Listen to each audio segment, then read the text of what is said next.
Only in Des Moines can Stone Sour play a place like Woolies, and you have a chance to go to it. So again, go check that out a little later on. Well, a lot of people wondering, what can we do for Memorial Day weekend to really celebrate and realize what Memorial Day is all about? That's right. We do have Michael Moraine here from the State Historical Museum, and you have some great ideas for us for Memorial weekend, because we want it, everyone, yes, enjoys a long weekend, being with families, hopefully some beautiful weather as well, but there's a true meaning behind Memorial Day weekend. There really is. At the museum, you can learn you can learn a bunch about Iowa and different slices of history. Right now we have an exhibit on the Civil War, and then another one on World War I, which is, we're marking the centennial of World War I this year. The United States launched into World War I on April 6th, 1917, so 100 years later, here we are. And in both cases, in the exhibits, they explain it really clearly, but they explain that America and Iowans in particular launched into the war, and we were all gung-ho and we thought it'd be easy and done, and there was a quick wake-up call on both counts where it got ugly really fast, and it really affected Iowans, and those were both major turning points for history. Now, a lot of people might think, how is Iowa involved in these great world wars, you know, Civil War and World War I? Do we really have that many connections here in Iowa? Yes. The Civil War, Iowa was just about 20 years old, and the Civil War was really the first thing. Hang on this slide if you can. The Civil War was really the first, it was a major identity shaper for Iowa. Iowans started thinking about ourselves as a state during the Civil War. This is one of the coolest artifacts. It's spooky, but it's a chunk of wall that was cut from a prison in the South, and an Iowan he cut out that hole in the middle and really? Crawled out of it. So this is what? We're looking at the remnant of a wall through which an Iowan escaped, and it's hard to tell. So you brought a hole in the wall. It's a hole in the wall, and it's hard to tell how big it is here. But you look at it and you just think, how did he get his shoulders through it? And how did he sort of wiggle out of it? I couldn't even get my leg through there. Yeah. How would you know that? Like, how were they able to, the museum able to obtain a piece like that? We have a really, really great staff, and we get, this is really Iowa's collection. So Iowans, this is our attic, and we take care of it very, very well and very seriously. But along with all of those stories, along with all of those artifacts come stories. So at the end of the Civil War, Iowans, whoever brought it back, I think after the war they went back to the jail or the prison and cut out that chunk of the wall and brought it back, because there's such a great story with it. Oh my goodness. So that exhibit, the Civil War exhibit, is really interesting because there are fascinating stories like that. Now I'm gonna have to go see how big that hole is. Yeah. I mean, you'd have to really, squeeze. But the World War I exhibit is really fascinating too. Here we're looking at Civil War weapons and uniforms.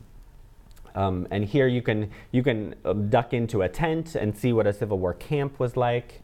You can really just sort of picture what it was like for months and months and months of Iowans who marched off and thought it would be sort of an easy vacation, and it turned into a really ugly thing really fast. Right.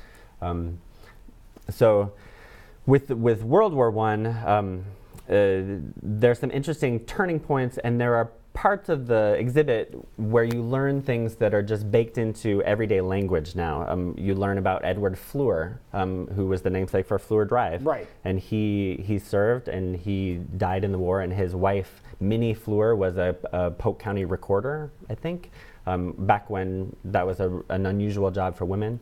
You learn about Merle Hay, of course, from Glidden. And you learn some of those stories that I think they're just part of our landmarks now, or McRae Park or McHenry Park. There were some parks that were named for soldiers who were killed early on. Here's Edward Fleur right there. And he's buried in the soldier section of Woodland Cemetery, and women were not, wives were not allowed to be buried there. So Minnie is buried just across the road in the cemetery. So seriously? They're about as close as they can get and still follow the rules. Wow. But one thing that we're really excited about, we're going to collect a photo of every single Iowan who was killed during World War I. And I think the total count is about, I'm going to get the number wrong, it's about 3,000, I think. And we have a chunk of them already. So we're going to, throughout the course of this exhibit, we're going to get an honor wall where we can see, people can come in and see their great grandfather or their great uncle who served. Really? Here's an arch that was built for the return of soldiers, and you can see it's a plaster arch that was built on the what's now the West Terrace of the Capitol, and they had a big procession when the soldiers came through. So we have just hundreds and thousands of photos from this time because it was such a turning point for Iowa. This guy, it's a really sad story. He's from Centerville. His name's Wayne Minor. He's an African-American soldier, and he was one of the very last killed in the war. No. It was the morning of the armistice, and they were sent out on an assignment, and people sort of questioned it. They're like, well, do we really have to do it? And they went, and he was killed almost right before they signed the armistice. So we have Merle Hay at the very beginning and Wayne Minor at the very end. So Iowans made a big sacrifice. I mean, all the states did, but you learn some of the stories. And Memorial Day weekend, here's Merle Hay. Memorial Day weekend is a great time to sort of just remember that and remember whether you had family members who served or not. Those kinds of things really shaped Iowa and our sense of Iowan identity. And you can learn all about that at the museum. This This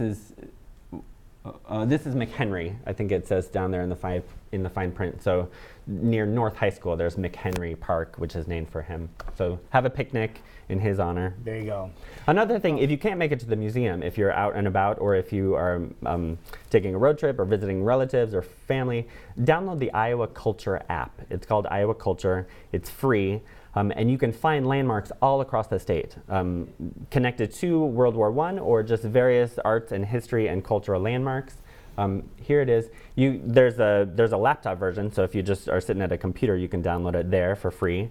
Otherwise, it's great, and it's connected to Google Maps. So wherever you're going, you can see all the cool stuff around you and learn some of the history that's around all you. right. The Freedom Rocks are all there. The artist, Bubba Sorensen, is going so fast it's hard for us to keep up. Every weekend there's a new rock that we have to go out and take a picture of, which is good, but he's making some real progress. His goal is to paint a rock in every county, right. Yeah.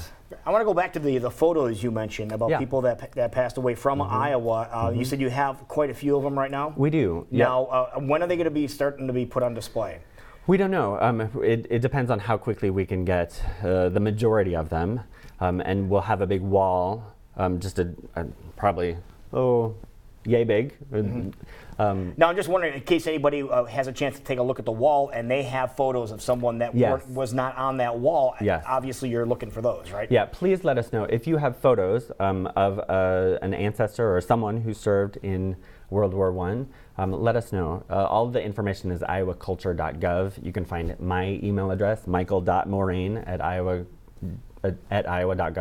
But just poke around a little bit. You can find emails, addresses, and phone numbers. If you have those photos, let us know. Because we don't, at this point, we have a big list and we're sort of cross-referencing to make sure we know we have photos for everybody on the list, and we're figuring out who's missing and who we're going to try to scout out. But we think it's an accomplishable goal. It's a doable number. Okay. So I think it'll be really powerful to see all of those faces up and see just how much of a sacrifice Iowa contributed to the war and to the state of peace in the world, which is and just put things in perspective. Yeah, really make an impact when you see all those faces. So if you have any information you'd like to share, just to make sure they do have the name and a face to go with that name, let the State Historical Museum know. But also love the idea. A lot of people are going to be traveling right now, doing staycations, but staying within the state. What a great opportunity with this app to have a little history with your family at the same time. It's been really fun to work on and such a learning experience for us. Right now, there are more than 3,500 landmarks on the state. Every county. Wherever you live, you can just click near me, and it'll show you all the landmarks that you've probably passed, for years. Parents, here's what you do. Have your kids load the app on their phone, okay, and say, okay, you get a prize if you find the closest landmark that has some historical value to it. Perfect. Love this idea. Turn it into but a game. Also love the idea of really celebrating what Memorial Day is all about. Thank you, Michael, so much for joining us today. Thank you. Thank you, sir. It is 7:40 right now, and we will be right back. You're watching CW Iowa Live in West Des Moines, and are you hungry? Well, if you can eat and help out cops against cancer at the same time, we'll tell you how next on CW Iowa Live.